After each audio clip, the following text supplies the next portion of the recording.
Welcome. Today I'm with this Xiaomi desk lamp and I'm going to show you how you can set up turn on and turn off schedule time. So the first, you have to be connected with your Mi Home application, select your device, and next you have to tap on the right upper corner 3 dots. Go for the schedules, click on the plus, pick schedule on time at the first. We can set up the repeat, I'm gonna pick daily, and you can also set the start time. So I would like to get the start time at 8 p.m. Click OK to confirm, tap on the switcher to confirm, and as you can see, it's turned on. You can also turn it off by tapping right here.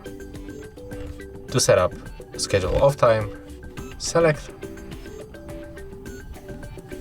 set the repeat, just follow the same steps like in the schedule on.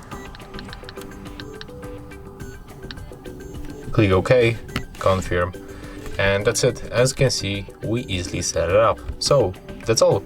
If you find this video helpful, remember to leave a like, comment and subscribe.